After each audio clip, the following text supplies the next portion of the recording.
Welcome to another episode of the Path Talk Show, and today I have an exciting guest who is the founder of Creative Culture HQ. He is a LBA Business Person of the Year finalist. He is also a ASBC Young Small Business Champion Entrepreneur finalist as well. Welcome, Paul Nguyen. Thank you for having me. It was a pleasure, and I see you have your new merch as well. Yes, it's a limited edition one. It's about to drop next week, so I'm excited. I know I have a few pre-orders already, but no one's really seen it yet, so I wanted to bring this on today just to show you. So yeah. That's fantastic. Yeah. So how have you been anyway? Yeah, been good. Just busy, mostly coaching, podcasting, acting on the side. How about yourself? Yeah, really busy as well, man. We've just and obviously busy is not the worst problem to have as well. So yeah, it's a lot of, I think the past year for me in business it's been a year of growth for sure. There's been a lot of challenges, and a lot of learning experiences, and you know what, I'm blessed for that as well. I'm grateful for that, not only for myself but for the whole team. So yeah, no, it's been good, man. It's been good. It's definitely kept me really busy. So yeah. That's awesome. And for the people that don't know what you do, can you explain what you do? 100%, man. So we at Creative Culture HQ, we're a full-scale marketing agency. Our bread and butter is videography, photography, graphic design. However, we also do website development and social media management, also marketing strategies as well. We're dabbling a little bit into now traditional marketing where, we get, images onto billboards and images onto the side of buses and things like that. We can create, marketing collaterals, and we've been operating now for just over 3 and a bit years. So it's been That's good. amazing. Started off from my bedroom, a little corner in my bedroom, and now fast forward here today with 11 team members. That's awesome. Yeah. I still remember back in the day when you used to work at different places working in their marketing. Yes, now, I remember. Yeah. That's how we met. Exactly. I remember that's how we met. I worked at a supplement company, and I went and did a taste testing at UFC gym in Wetherill Park, and then you were there, and then you know what? Ever since we shook hands, we kind of never really stayed out of touch. And yeah, it's been good, man. It's been awesome. I love seeing all the updates that you've done since then, and you've come such a long way. With coaching and also with, this podcast as well, man. So it's been awesome. So have you. I got to see your journey from the very beginning to where you are now. And obviously, a lot of people talk about the successes of their business, but not many people talk about the failures. So what are your biggest struggles in terms of actually starting a business and going through the journey in your business? Man, it's crazy because you're right. You're 100% right, because everyone on social media, they only play their highlights reel. And a lot of the times as well, I feel like there was a bit of a trend where, if you wanted to own a business, or if you had a business, or you're an entrepreneur, like it was cool. Like it was something that, you just wanted to have the title of. But I think, like what comes with that isn't fun at all. Like, if I was to sell someone the lifestyle of an entrepreneur or a business owner, I don't think it'd look too appealing at all. A lot of sleepless nights, a lot of stress, a lot of troubleshooting. There's a lot of anxiety attacks, panic attacks as well. You'll randomly wake up at 2 a.m. in the morning and think, what, I'm not doing enough, I need to do more, and then get up and start working. There's a lot of sleepless nights. And there's a lot of times as well, depending on, which stage you are in the business, could be financial pressures, and then also, external factors as well. So, and even speaking on that, I think it's really, really important to know who you have around you and to trust who you have around you as well. I think your environment is very, very important. Because it's not even just speaking in my situation, but I've seen a lot of situations as well where, there'd be someone where, they want to do something with their life, something different, something that isn't normal, something that isn't, going to uni, finding a 9 to 5, and then, working for that 40-year period and retiring. And a lot of people in their environment would just talk them out of it, try and talk them down. But realistically, what they're doing is just voicing their own boundaries and limitations as well. So I think having the right people around you is super important. And, big shout out to everyone who has supported me along the way. And it's been awesome. But I think, like one of the biggest challenges that I had is just making sure that as you scale in the business, you keep the standard the same as well. Like, in the early stages of business, because you have your hand on everything and your workload is very, very manageable, you're able to keep a very, very high standard. You're able to go above and beyond. You're able to, cross your T's, dot your I's. And I think the one of the biggest challenges that I've come across is because we've expanded so big, in the 3-year period, we've gone to Bali to shoot fashion campaigns. We're across Melbourne. I'm building the Melbourne team at the moment as well because we have clients down there. We've gone to the Gold Coast to shoot. We have clients from LA, Hawaii, Scotland as well. And now India too. We're about to launch a clothing line in India. I think growing so fast, one of the challenges is making sure that the standard has stayed the same as well. And I guess, that brought on another challenge, which was making sure that you have the right policies, procedures, and structure in place so that you're able to scale efficiently as well. So I agree. Yeah, man. And I find a lot of people tend to struggle with two things mostly, is the financial part of making the investment into a business and also the validation of other people. 100%. Where they're too worried of what other people think, hence why they don't start a business, or if when they start, they get judged too early and they tend to drop off. 100%, man. And I've seen it happen so often. People will come up to me and be like, oh, I'm trying to do this, but I've got this person saying that, this person doing that. What do you think of this? What do you think of that? And you know what? At the end of the day, what other people think isn't going to pay your bills. And it's not going to let you hit your goals anyway. And anything that's not going to help you hit your goals, you shouldn't really focus on it. You focus on what's going to help you get there. And like I said before, as I was saying, that's why your environment is so, so important. I'm so blessed to have a group of friends and a circle where if I told them, you know what, next year I want to go to the moon, they would be like, you know what? All right, what's your plan? How can we help you get there as well? And I'm so blessed to have that environment. And, and saying things like that, I think it's helped me because when I go to manifest and voice things to them, hey, look, these are my goals. This is what I want to do. They're like, Pauly, I know you're going to get there and you're probably going to get there earlier or sooner than you anticipate as well. Yeah. No, it's good. And I find a lot of people don't have that tight circle as well that support them along the way, where I know we were talking about this yesterday on the radio, where a lot of people are just expecting to have a lot of friends. Yes. And they don't actually tighten their circle with people that are supportive of them and they're working and going through the grind together. And I think that's such an important thing, because if you don't have that circle with you, how are you going to help or be held accountable to achieve your goals? 100%. And I think that's why, as important as it is having that circle around you, you need to be that person for yourself as well. Because on the days that you feel like you're lonely, on the days you feel like you don't have anyone's support, no support from friends, no support from family, you need to be there to support yourself.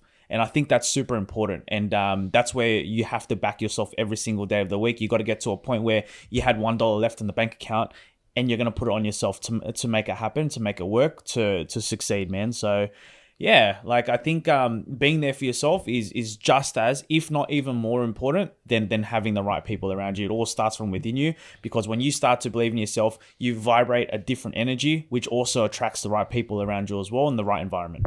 That's great. And when was the first epiphany where you thought, you know what? I want to start my own thing and become an entrepreneur. Yeah, no, 100%, man, 100%. So I think it's really, really interesting, right? I've always had that itch since I was all the way through growing up. And I think the first one was when I was 18 and I was doing logistics. I was a forklift driver. We were handling all HP freight. So printers, laptops, ink cartridges that would come in from overseas, and we'd distribute them to all the suppliers like, JB Hi-Fi, Officeworks, and companies like that.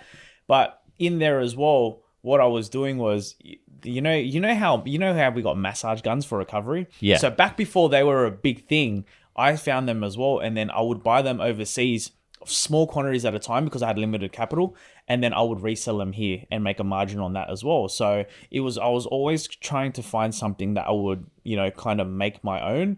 But yeah, and I'll do little things like that, even sell, performance and, protein powders and stuff on the side where I could. And then, yeah, from there, I've always had the itch. I've always kind of had the determination to make something work for me. I wasn't too sure what it was going to be. All I knew is that, whatever that was, I backed myself enough and my work ethic enough to make sure that that was going to happen, and I'd make it, because I knew I wouldn't give up on myself. So that's great. And when was that first realization where you wanted to start like your Creative Culture HQ? It was, I was working at my the previous job before this, and as a social media marketing manager, and I noticed that the heavy hours and everything that I was investing into the business, there were times where I clock off at 5, and then I'd go home and just continue working until 11.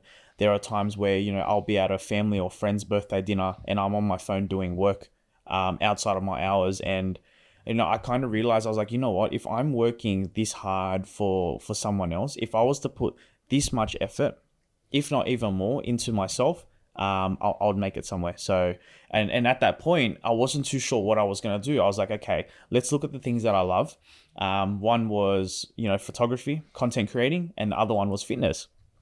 I was like, I got 2 paths here. I can go, do the content creation path, or I can do the fitness path, which is something that growing up, I've been very active. I played a lot of sports. It's something that, I was passionate about.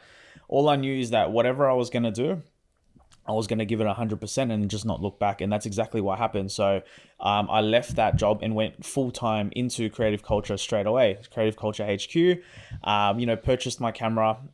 Growing up, I'd take photos here and there. My older brother was a photographer, and that's where I got a lot of my inspiration from. Every time that he would go out to work on the weekend, he'd leave his camera at home, and I'd get a couple of boys. We'd go out, get a few outfits in backpacks, train it into the city, get changed, take photos of each other in different outfits at different locations, and upload them on Instagram. And it wasn't to the point where I was taking amazing photos of my friends. They're uploading new DPs, new Tinder profile pictures. It was really, really funny. And then the photos that I was getting back, I'm like, man, it's not even straight. It's a bit blurry. Like, what's going on? And I was like, I think I'm actually all right at this. And then not only that as well, I think what made me want to do that is I feel like in this world, there isn't enough self-confidence in there. And if there was more people that had self-confidence in themselves, there'd be a lot more positivity in the world, because everyone would be happier, right? But I noticed that, my friends had a very good level of confidence. However, a lot of them, you would see a lot of normal people, a lot of confident people, be confident. However, when it comes time to jump in front of the camera, they're like, oh, actually no, maybe not. But when I took a really good photo of them, I saw them in a different light. I saw them glow in a different way. They were really confident. They were looking forward to being on camera again. They're looking forward to, I guess, portraying and bringing to life, like a version of themselves that they saw on the camera that they didn't see in themselves prior. So being able to unlock that confidence and vision in people gave me self-fulfillment, and that's why I went down the photography route. That's great. And it takes a great artistic point of view to be able to point those things out and capture it on camera.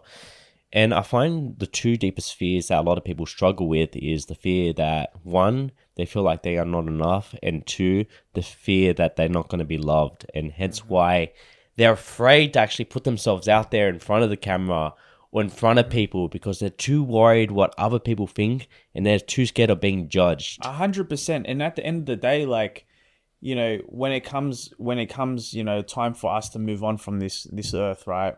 We're only taking ourselves with us. So at the end of the day, why would you go and look at external factors to come and bring that validation into your life? You need to be validated by yourself. You need to be happy with yourself. And if you're not, that's okay, as long as you understand that you have the power to make sure that, you can change that. And whatever you want to work on, you can do that, and that's okay. And no one's perfect in this world, right? Everyone's made mistakes. Everyone's failed. Everyone's, gone through obstacles and challenges.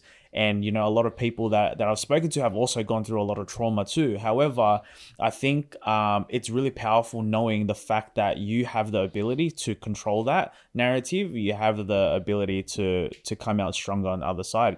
In every tough situation, there's always an opportunity to grow. Oh, that's great. And was there one time where you felt that struggle where it made you think, is this really for me, when you were starting your business? No, not once. Not once? Not once. I'll be honest. I backed myself, and I didn't have a plan B. It was always, this is what I'm gonna do. Whatever it was I was gonna do, I'd do it, not look back. So I spent the first 4 weeks building the foundation of the business, getting the clients, getting the retainer clients, making sure I had that cash flow coming in. Within 6 weeks, I had replaced my full-time income of my past job. And yeah, man, I think, and then after that as well, a couple months later, the second wave of COVID lockdown hit. So I was like, okay, I can't go out and shoot. I can't go out and, like there's too many restrictions now. I can't go to venues to shoot. I can't go to photo studios to shoot. I can't go and shoot with models because of the restrictions. So I was like, all right, what am I going to do? And like I said earlier, like in every bad situation, there's always an opportunity. So I taught myself the basics of graphic design. Everyone wants to start a business. At one point in their lives, everyone wants to start a business, but there's always two reasons why they don't. One is they don't have enough time, and two is they don't have enough capital. However, in lockdown, you have all the time in the world. Everyone, I think, was training for Olympic walking. Like everyone would have been gold medalist at that time because everyone that's all we could do. And then so they had enough time. They were bored out of their brains, and two, they were getting paid to also stay home. I think it was like $750, right? Around that. Yeah, around there. And so everyone was like, you know what, I'm gonna finally kick off my business. So we started creating business logos, marketing collaterals, business cards and things like that. We got so busy, I had to also onboard 2 other graphic designers to help me out with that. And on top of that as well, I had a lot of clients that were product clients. So I'd get them to send their products to my house. I'd set up a little studio at home. I remember it was in a back room. I think the backdrop was only like this big and it was on a stand. I ordered everything off Amazon. Amazon came the next day. It was amazing. And yeah, I was able to shoot a lot of product stuff from home, which was good. So that's how I made do with that. Stuck at it for, I think it was like the whole 3 months or 4 months of what that lockdown period was. And then we introduced videography. I knew videography was only a matter of time when I was going to start that. I was always into it. And yeah, that's when we kicked off videography after that. So lockdown was such an interesting period for a lot of people. And what I found for me, walking around on a daily basis, like at least like 10 kilometers, a lot more people were actually free. Where people were exercising, looking after their health. They're more consciously aware of what was happening, and they realized, like you said, a lot of them started to start their own businesses because they had that time with them. Mm-hmm. But then you had a lot of people that fell short and they were just watching television or still working from home, but they still didn't have that belief in themselves, which is sad to see. But I feel happy for those that actually made the big change and made that pivot to be able to succeed. 100%. I think, and like you said, you can definitely go 2 ways. In any situation, you can go 2 ways with it. You can either take full advantage of that situation or you don't. And in every challenging situation, there's always an opportunity to grow. There's always an opportunity to be better. And I think everyone in that during that time had the same opportunity there as well. And it just goes to show some people took it, some people didn't. So yeah. I saw yesterday you were wearing your cross necklace, so I'm assuming you're a big man in faith. Yeah, I am. So I've been to I went to a Catholic school from kindergarten all the way to year 12. That was a very, very good experience. Because I feel like, you know what, having a belief.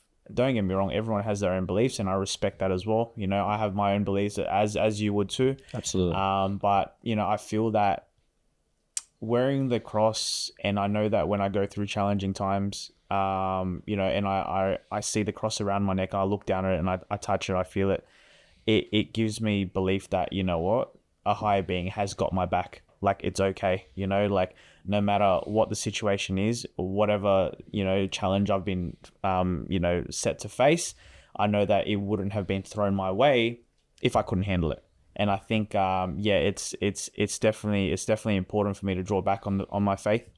Because it just gives me that belief, and and when I do pray, because I do pray on occasions as well, I never pray, even if I'm in a challenging period of my life, I never pray to receive anything. I pray that I'm very thankful and grateful to be put in the situation, even if it's a challenging situation, because I know that these challenging situations are just opportunities for me to grow and get better. So yeah, and in the Bible, one of the most powerful prayers that Jesus mentions is praying in forms of gratitude. Yes. And another one, what you were mentioning as well, where a lot of people, let's say, go through a period where they're anxious or they're depressed and have burdens on them.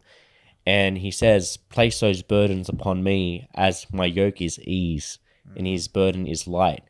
And speaking to someone yesterday, and I've found from a lot of people that I've spoken to in the past, when they do pray, it tends to put their heart at ease and peace. 100%. 100%. It does straight away. I've been in some challenging situations, where anxiety's been through the roof. But the second, I remember there was one time earlier this year, there was a whole period of time where, I just kept getting thrown challenge after challenge after challenge. My anxiety was going up. My stress was going up.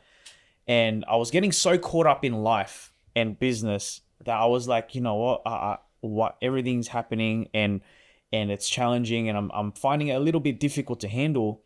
But it wasn't to the moment that I realized, wait a minute, because I've been so caught up in life, I've moved away from, praying. I've moved away from my faith and I've moved away from, being that spiritual. I was like, oh wait, no, that's it. So then from that moment, I went home and prayed straight away. And after that, everything was all uphill again. So I think it was all just coming to that realization, but also being aware of the vital things that make you who you are as a person. No, I agree.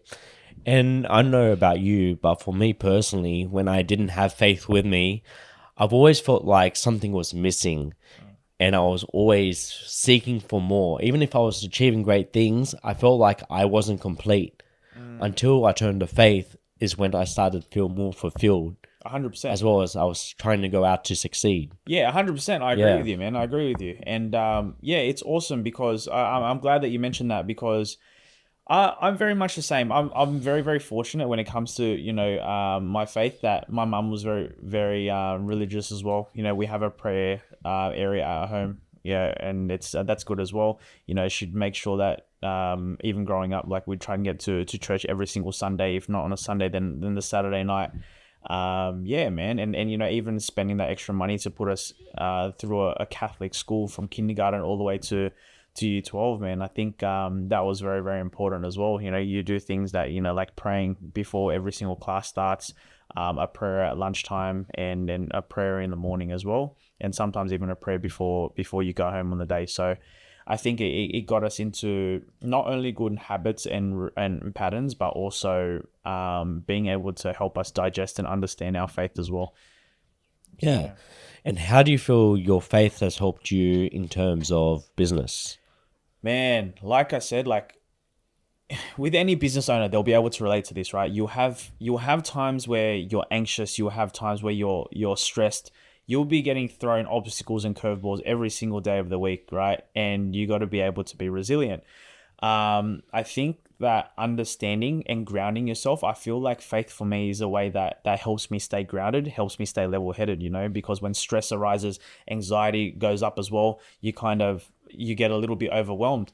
But when I draw back to my faith and I pray, it keeps me grounded and keeps me leveled. And when I'm grounded and leveled, I'm able to think correctly, be the right person for the people around me, lead the way I need to lead and the way I should lead, and get everything done. So that's great.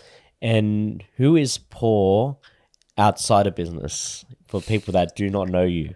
It's crazy because I've been asked this quite a few times, and I think over the past 3 and a bit years, I've been so head into business every single day. 7 days a week, I've just been working. But outside of business, I love to train. And I've moved a little bit away from training. It's something that I sacrificed because we got really, really busy in the business, and I had to give something away that was taking my time, and that was the gym. However, I love to train. I love playing Oz Tag as well. So I think I got a little bit of FOMO missing out on the recent AIC tournament because I was like, yeah, man. And then the team I normally play for came second in the men's. So I was like, that's rough. But I'm really happy for them. I'm so glad that, they pulled it off as well. And, going up against Australia in the finals, which was amazing. Like, congratulations to Team Vietnam in men's. But yeah, it's just, yeah, man, I think I play a lot of sport. I love being active, right? I love being active. And yeah, that's essentially me to a T. I love to eat. I think if anyone that follows me on social media, I always get messages, Pauly, look, I'm going to have to mute you. I'm going to have to unfollow you just for this period because I'm on a diet or I'm prepping and you make me hungry. You make me want to eat. You're really, really tempting me. You're challenging me. And I'm like, okay, no worries as well. So, and I also cook as well. I really like to cook. It's just a way that, it helps me kind of just mellow out and relax and ease. It's something therapeutic, I guess, about cooking too. So yeah, that's me outside of the business. Yeah, I noticed you always posting different burger joints and fries. I was like, that's me. Man, that's so good. I have to visit some of these places. So sometimes when people post stuff like that, I have to screenshot it just to remember it. So have you ever thought of actually rating the burgers? I have thought about it. You know what? People ask me all the time, Pauly, have you been here? Have you been here? What do you rate it?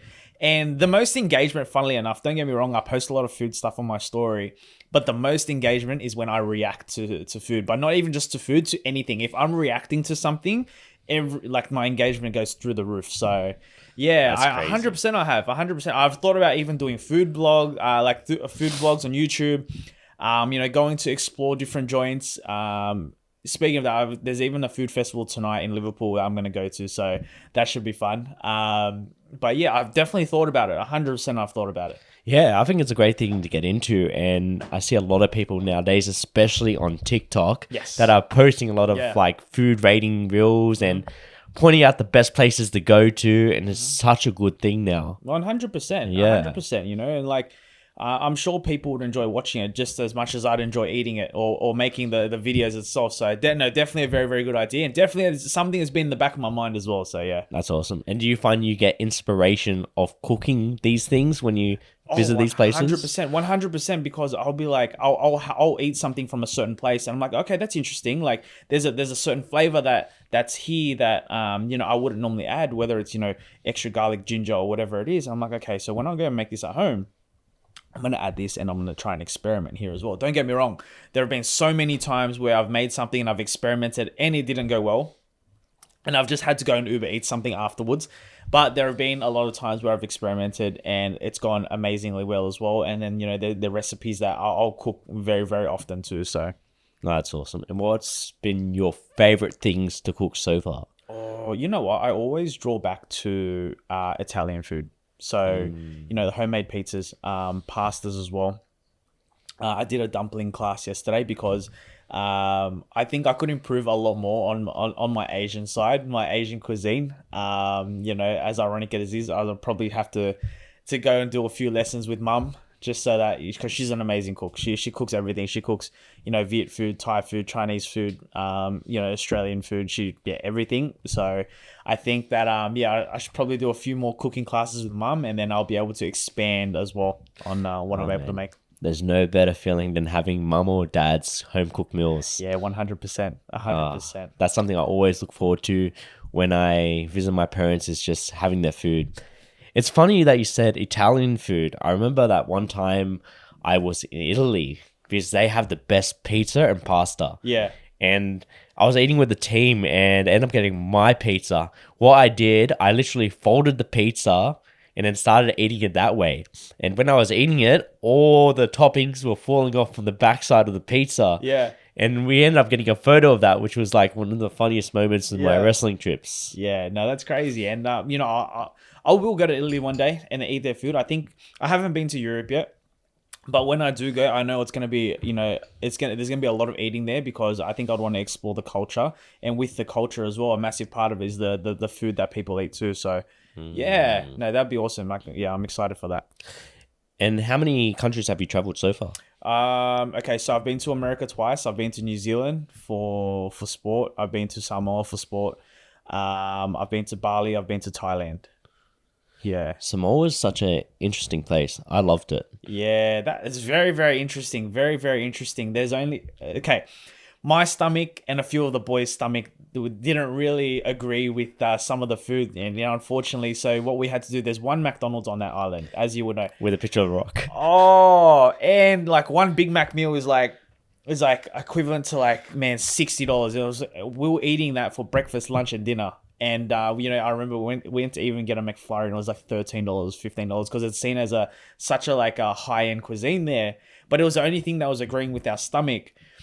So we had that, and because of the humidity and how much we were running around, we were burning that off quite quickly, to be honest. So it was a really good experience. A few of the boys and I, we hired scooters and just rode around the islands, and it was really really good to know more about the culture. I noticed that everyone there, I think it was an eye opener for me, and it was very grounding because you have like little kids as little as 4 or 5 years old, selling taro chips to you. However, if you weren't feeling taro chips at the moment, and you were saying politely, hey, no thank you, they would wish you a really good day. They'll be really happy, and they'll be like, no, that's okay, no worries. And I was like, man, like these kids are selling taro chips to whether it's for pocket money, whether it's to go and bring back to their family. And even in situations where they're not successful at selling taro chips, they're still happy. And I think back, I was like, man, people in Australia, someone forgets their sauce at Macca's, and then they go ape shit. Like it's crazy. Like I feel like it was really an eye-opening experience for me, and was able to ground me a lot as well. So yeah, no, it's very true. And like before I bring up my trip about Samoa, it reminded me of a story of when a lot of capitalists gone to Fiji, and a lot of them were going here and saying, okay, we have these big plans for you. They were showing them all the architecture they're going to bring to Fiji. It's like, we're going to do this, this, and this, and then you guys are going to be happy. And the Fiji man said to him, come to the beach, brother, sit by the water and watch the sunset. Doesn't that make you happy? And that's so powerful in itself. And it's funny, when I went to Samoa, I experienced it because I went there 3 years in a row. Yeah. Was right before the tsunami happened. Seeing how everything was laid out, and right after the tsunami happened, and seeing how much of Samoa got destroyed, and how many buildings were actually under the water, and seeing the struggle they went through. And then the third time was a year later to see a newer Samoa and how different it actually looks. And no matter what they've been through, they all stuck together. And they are such a spiritual culture. It's amazing they have that gratitude for all the small things that they have. And I think that's something we can learn from them. 100%. And even in that situation as well is, one thing that sticks out to me is resilience. And I feel like resilience is such a powerful thing in business, outside of business, or even just with life in general. I feel like, resilience is something that in order to be successful, you need to be really strong at. So, yeah. I agree. And yeah, like you said, resilience, not being scared to fail, because everyone's going to fail along the way. You have to. Yeah. Like, in those moments where you fail, that's how you learn. I think, to be honest, you need to know what's wrong before you know what's right. Especially if you're an entrepreneur, especially if you're trying to come up with new ways to tap into the market, come up with new angles to attack the same market. You're doing things that haven't been done before. So you're going to encounter problems and challenges and situations that haven't been encountered before.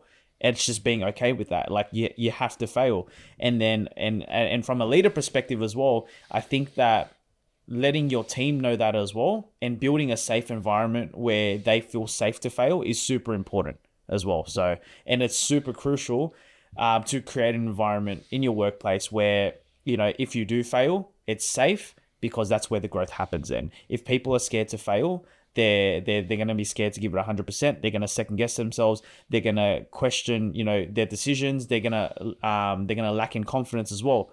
And when you put all that together, it doesn't create an environment where you can grow as an individual, for the business, and then and personally as well for yourself. And how important it is to have that right environment. It's so important. Culture is everything. Culture is everything. There's, you can have, and I saw this because when I was working at the warehouse, there are a lot of people I would speak to. They'd be like, yeah, I don't really like this job. However, the boys that I come to work with make the day a lot better. But I feel like you could have the best job in the world as well. But if you didn't have people around you that you got along with, I don't think that I don't think you'd like the job.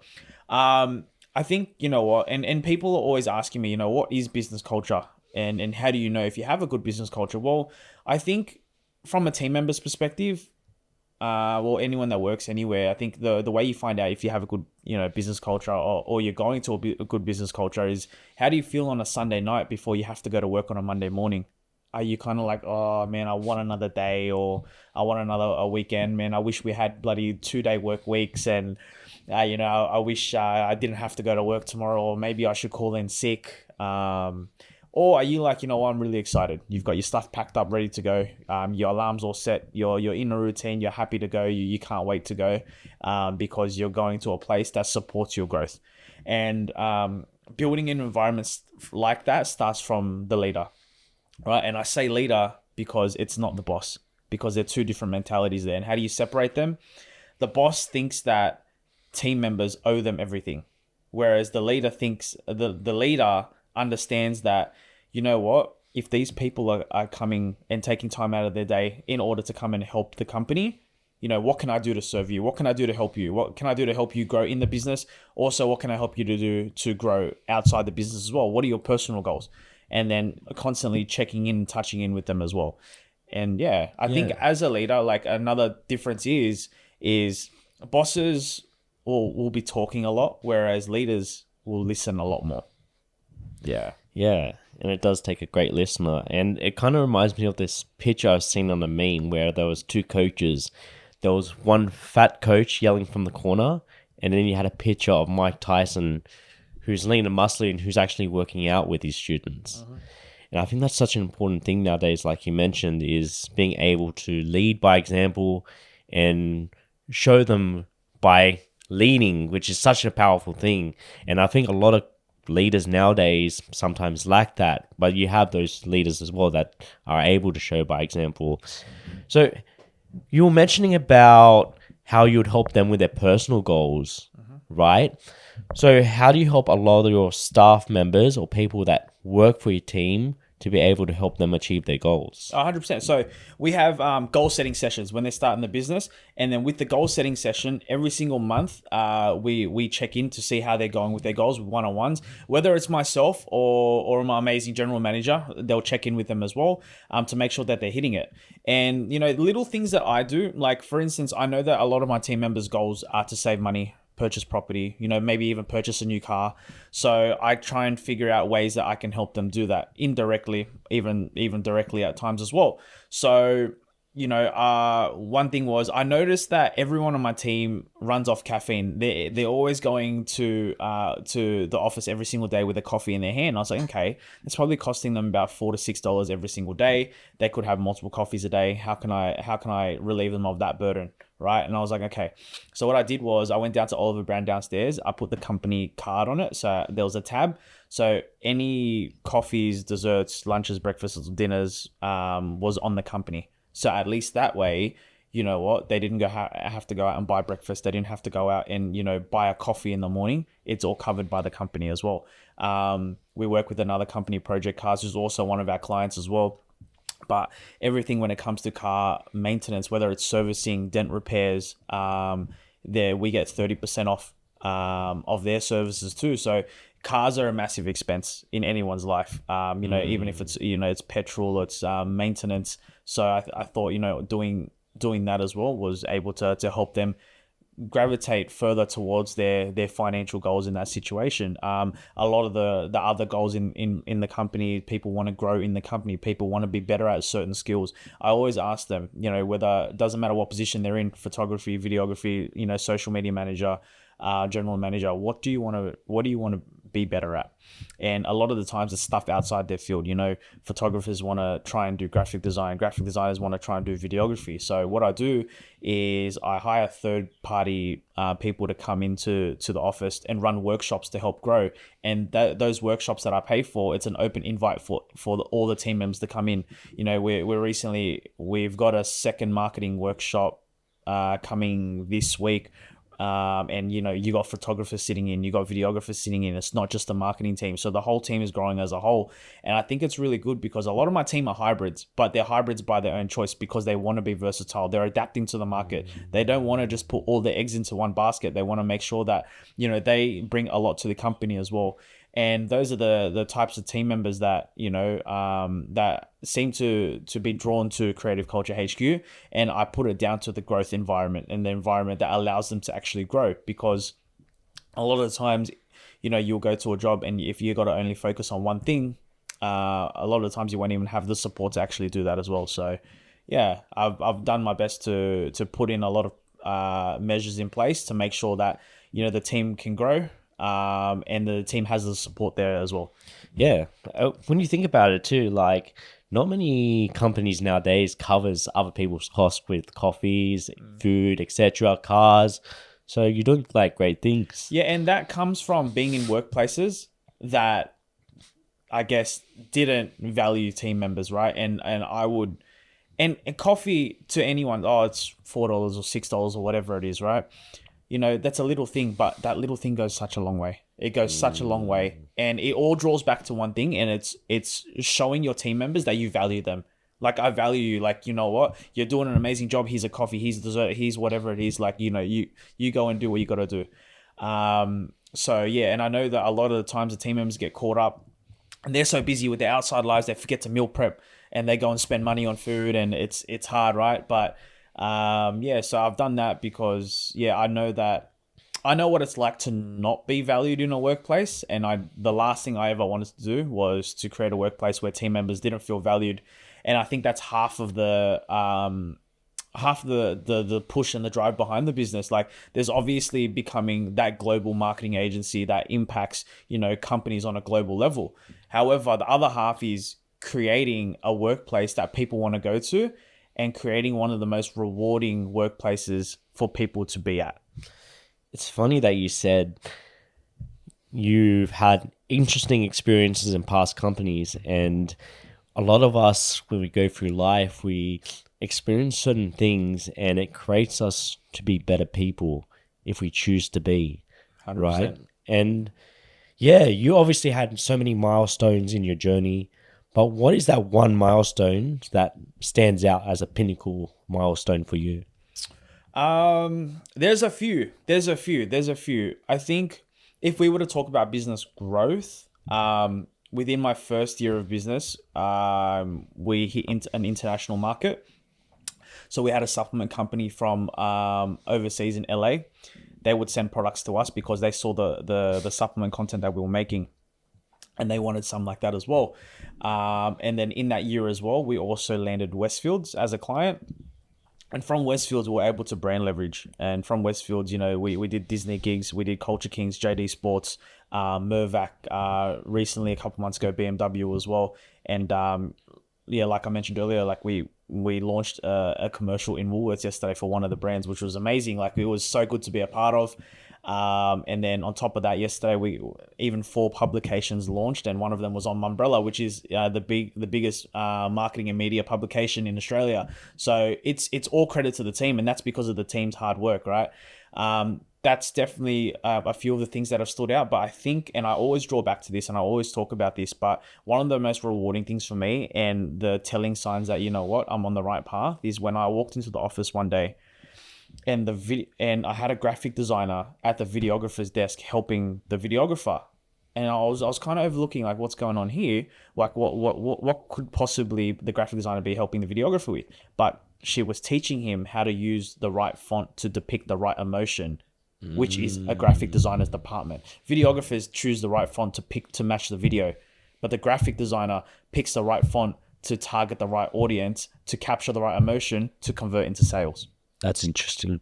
That's where, because everything that we do, we create content to make companies money, right? A lot of people can create content that, I guess, looks really cool, but creating content that converts is a whole different thing. So that's when I walked in and I saw that was super, super rewarding for me. Really, really rewarding. And then I even, there was another time where a lot of the times for the first, year and a bit of the business, clients were requesting, hey, Pauly, can you come to my shoot? Can you be the one that comes to my shoot? Which is cool. But then it got to a point where, one of the big clients was like, hey, Pauly, can you or anyone in the team come and do a shoot on this date? And I thought at that point, I was like, that's so rewarding, because now everyone knows from an external factor that everyone in the team is of the same standard and the same caliber as well. So that was another telling sign for me too. And I remember one day you did my headshots for acting as well. Yes. And if I can remember, your brother works with you. Yes, that's right. Correct. He does. He does work with me. He does work with me. My brother's 9 years older than me, and like I said, he's been shooting for a lot longer than me as well. He's awesome to have in the team. And you know what? Like in business, you need to have people that, whether it's in the business, outside the business, you need to have people that have your back, right? And I don't think anyone will have your back typically like your brother does, and he has my back every single day of the week. If I need help with something, if I need something done in the business, he'll always have my back to get it done as well, and he'll always do his best, from wherever he is in the world, because he likes to travel a lot as well. To help me out with that. So he's awesome. He's really good. I'm glad that not only is he my brother, but he's also there to back me when it comes to the business side of things as well. Yeah, and it's quite rare nowadays that brothers have that strong bond that like you and your brother have. And I wish upon people that they have the same bond like you and your brother have, because not every brothers have each other's back. Mm-hmm. And did you grow up being close, or were you? No, we actually weren't. We didn't. we didn't grow up being close at all. So my parents were divorced, right, when I was when I was probably about 3 or 4 years old. And my brother was at that time 9 years older than me, so he was into his nearly into his teenage years. And he understood everything, but he went and lived with my dad for a bit, and I went and lived with my mum. So we weren't too close. The only times that he would come and see me was if I was to get dropped off, if I was to catch the bus from school to my dad's house, he would come and pick me up from the bus stop, make sure that I was, I was always looked after. If he wasn't there, he would know someone that was getting off the bus with me and be like, hey, can you just make sure my brother gets home all right, or whatever it is. And then, I would always, as a younger brother, because from a younger brother to an older brother perspective, you always look up to them. You always want to be like them. You always want to do what they do. And so I'd always try and hang out with him. And I think at the time where it wasn't too cool to hang out with your little brother, so I was like, that's okay. But I think I think one day, I think it was like probably when I was about 16 to 18, he woke up one day, he's like, this motherfucker's all right, eh? So he's like, yeah. Then we started hanging out. We got a lot closer as well. So it's good. And now, it's a dynamic where we go to each other if we need something. So as much as, I would be like, hey, I need help with this. Can you assist in any way, shape or form? He can also come to me with that as well. And he knows that too. So yeah. And now, we have a sister too, and she's kind of getting into that too. So she has 2 support systems, but she will go to us for 2 very different things. She will go to my brother for emotional support. She will go to me for logical support. If she needs a logical solution, she'll come straight to me. If she needs an emotional support system, she'll go to my brother. It's like 2 sides of the brain. 100%, because we're actually 2 polar opposites. We're 2 completely different people, right? Like to the point where if I was to put him right next to me right now, we wouldn't even look like brothers. We're not. We're completely different in so many aspects. I thought he was just one of your workers. Oh yeah, because you would have seen that little reel that we did. Yeah, but yeah, that's my brother. He looks nothing like me, speaks nothing like me, acts nothing like me. But yeah, he's heart of gold. That's for sure. He looks after everyone. So yeah, he's awesome. He loves the role that he loves the most in the business is training new team members. He loves that. He loves being able to be that support system, being able to add value, but also being able to show the way of CCHQ and the standards that we set. And that's awesome. And it's turning really into a family business now. Yeah, he's awesome. And you know what? And that's kind of even the community that we have here. Like, and it's not even just the team members inside the team, right? It's everyone that wears the merch. It's everyone that supports us. It's everyone that refers us to a different client. That it's the support of the whole community that makes everything feel like a family vibe. Because like I think there are over 200 plus people that have the merch. We've gotten this far pretty much from word of mouth, right? It's only this year is the first year that I've actually put someone in the sales team. Everything's been referrals, been word of mouth, and I'm so grateful for for the support by everyone. And it's been good. I'm very blessed and grateful. That's amazing. And if you can speak to your 18-year-old self, what advice would you give him? I would say keep working hard. yeah, keep working hard and trust the process. I think at 18, I wanted to do a lot.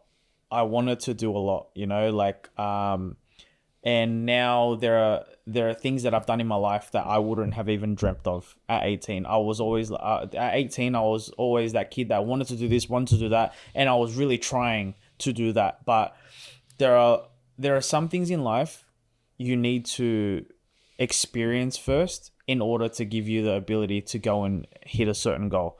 So I think what happened was it was good because between 18 to I'd say 22, it was a part of my life where I just lived my life. You know, I went to work every day. I did what I had to do. I went to the gym, and I was kind of just finding out about who I am as a person, more character building. But I needed that stage of character building in order to set me up for this, because I went through challenges of working at other places that have given me the characteristics in order to run a business. Like I have a saying, right, where I feel like in order to be successful in your own business, you need to know how to work really hard for someone else's business. Because to be honest, working hard for your own business is easy. It's a lot easier than working hard for someone else, because your ego needs to go out the door then. You have to follow direction. Some people just aren't okay with that. And I feel like it's just something you need to do. You need to do because, yeah. And then in those situations when you're being managed, when you're following a leader or you have a boss, that's when you're able to see it from the other perspective as well. And a lot of the reasons why I am the way I am now in terms of leadership is because I've been on the other end. So I know, I guess, how people would feel in a certain situation. I know what would be right in the team members' eyes and what wouldn't be right. So yeah. Yeah, I think that's a great trait of a good leader, is someone who can see different perspectives. Where I think it's a trait and everyone should learn, is trying to understand the other person's perspective rather than just taking on what they think. You have to listen first. You have to listen first before you come to any conclusions. You have to see all sides of the story always. You know, it's very hard when you have an outcome. You see the outcome, but you kind of, I guess, in your head, figure out, this is how you got there. But realistically, when you take a step back, there could be a million ways of how, an outcome came about. So you got to kind of find that way, and understand that. So, all right, last question. Yep. So when you move on from this world, what is one legacy would you like to be remembered by? I want to be remembered by being able to empower everyone that I've come across with their own self-confidence and have a positive impact on them. Even if it was through a conversation that I just had with them one time, I think leave a part of me that they're able to take with them in order to build more confidence in themselves and to honestly build the life that they want to live. I want to be known as the person that helped people, do that for themselves. Oh, that's inspiring, and I just want to thank you again for coming down. Thank you for having me. I appreciate that a lot. No problems, and until next time, we're off.